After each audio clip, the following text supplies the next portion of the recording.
Shalom, good evening. This is TV7 Israel News broadcasting to you from Jerusalem. And in today's top stories, the battle of sovereignty over Jerusalem's Temple Mount has intensified in recent weeks, with the Islamic Waqf that oversees the ancient site actively contesting Israeli instructions on matters of access and security.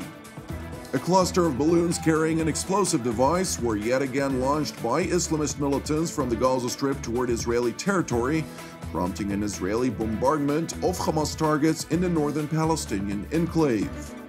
Iranian President Hassan Rouhani declares that there is no chance of negotiations or compromise with the United States because Washington is allegedly seeking to topple the Ayatollah regime. The battle of sovereignty over Jerusalem's Temple Mount has intensified in recent weeks, with the Islamic Waqf that oversees the ancient site actively contesting Israeli instructions on matters of security and access. The Waqf, which maintains control over the ancient compound that houses the AlAqsa mosque and the Dome of the Rock on lands where both biblical temples once stood, has governed the access to the mount since the Muslim conquest of the Kingdom of Jerusalem in 1187.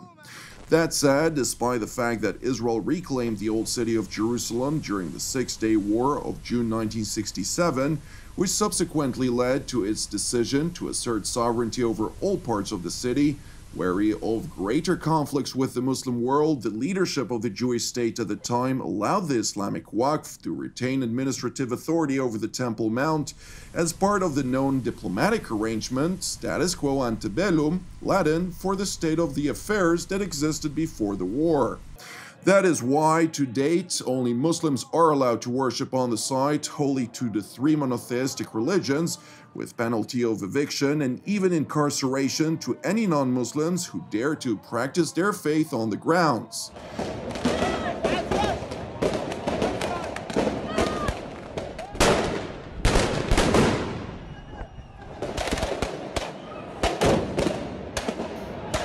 Meanwhile, the battle of sovereignty over Jerusalem's Temple Mount had instigated multiple deadly waves of Palestinian hostilities against Israelis, including the two most major violent eruptions, known as the Second Intifada between the years 2000 and 2005, and the so-called Lone Wolf Intifada between 2015 and 2016. While the latter spate of violence subsided, tensions over the question of sovereignty continues to be at the heart of the decades-old Israeli-Arab conflict. The latest tension pertains to a dispute between the Islamic Waqf and Israeli police over a walled courtyard in the northeastern part of the Temple Mount, which houses a hall that provides access to the only eastern gate of the ancient compound, commonly known as the Golden Gate. In 2003, at the height of the Second Intifada, Israeli authorities decided to seal off the structure after a police investigation revealed that a group with ties to the Islamist Hamas organization was effectively controlling the whole, teaching radical ideology of violence against non-Muslims. In recent weeks, however, the Islamic Waqf has challenged the closure, convening and staging prayer protests in the area. Despite a repeated court order to close the site, however, the Waqf Council, which is appointed by the Hashemite Kingdom of Jordan, has vowed to keep the courtyard open, leading to the arrest of two senior Islamic clerics by Israeli police. اعتقلنا منذ 5 صباحا حتى 5 مساء 12 ساعة في التحقيق. التحقيق ينصب على باب الرحمة. Sheikh Abdul Azim Salhab, chairman of the Waqf Council, declared following his release that the Golden Gate would remain open for Muslims to pray, despite an Israeli ultimatum to close the site by next Monday. Furthermore, and in spite of the fact that the Islamic cleric rejected any jurisdiction of Israeli courts on the Temple Mount, he demanded that Israel permit the Waqf to renovate the ancient building and revoke orders banning dozens of Waqf officials, guards, and worshippers from the northeastern courtyard. It is important to know that according to Jewish tradition, the ancient Golden Gate is the entry point from which the Messiah is believed to enter Jerusalem. That is why, according to historic records, the Ottoman Sultan Suleiman the Magnificent sealed off the Golden Gate in 1541 and built a cemetery in front of it to prevent any false Messiah, or Antichrist for that matter, from coming through the gate into the Temple Mount. Meanwhile, on Israel's southern frontier, a cluster of balloons carrying an explosive device was yet again launched by Islamist militants from the Gaza Strip toward Israeli territory. Mid-flight, the explosive device reportedly disconnected from the balloons and exploded in the Eshkol Regional Council, while Israeli residents of a nearby village told TV7 that loud explosions were heard. No injuries or damage were reported. In response, the Israeli Air Force targeted several Hamas military installations in the northern Gaza Strip. The IDF spokesperson's unit re-emphasized in a statement that it holds the internationally recognized terror group Hamas responsible for any terror activity that emanates from the Gaza Strip and will respond to any attempt to harm Israeli civilians with determination.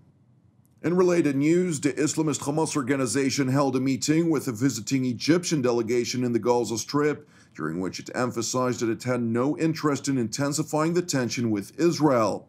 That said, the Hamas officials underscored to the Egyptian delegation that Israel must abide by the understandings that were reached on the cessation of hostilities, or else the situation would quickly deteriorate into an all-out conflagration, as was also stated by Hamas leader Ismail Haniyeh in a press conference before a meeting with the Egyptian delegation. Okay.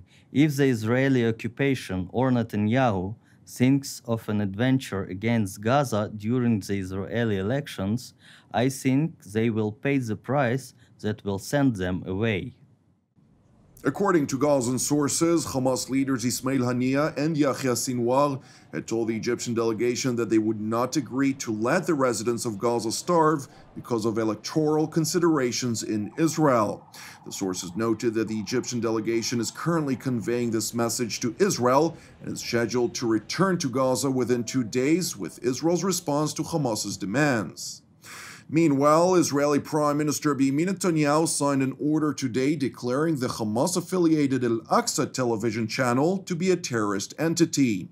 The Prime Minister made his decision pursuant to Israeli anti-terrorism legislation and following recommendations by Israel's security agency Shin Bet and the Defense Ministry National Anti-Economic Terrorism Unit. The recommendation was made after the Shin Bet uncovered that Hamas used the AlAqsa satellite channel to recruit militants to its ranks. Hamas did not immediately respond, however, to TV7's request for comment. Now to the Islamic Republic of Iran, where President Hassan Rouhani declared that there is no chance of negotiations or compromise with the United States because Washington is allegedly seeking to topple the Ayatollah regime.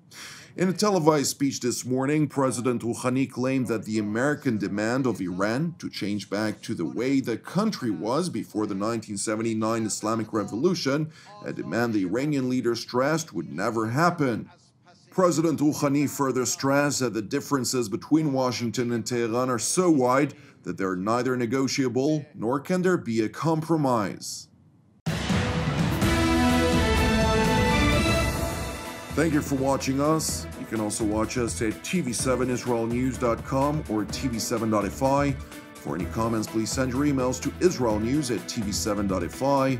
For more updates from Israel and its region, please join our Facebook page and subscribe to our YouTube channel at TV7 Israel News. Praying for the peace of Israel and the peace of Jerusalem. I'm Jonathan Hassan. Have a Erev Tov, and we will see you again tomorrow at the same time.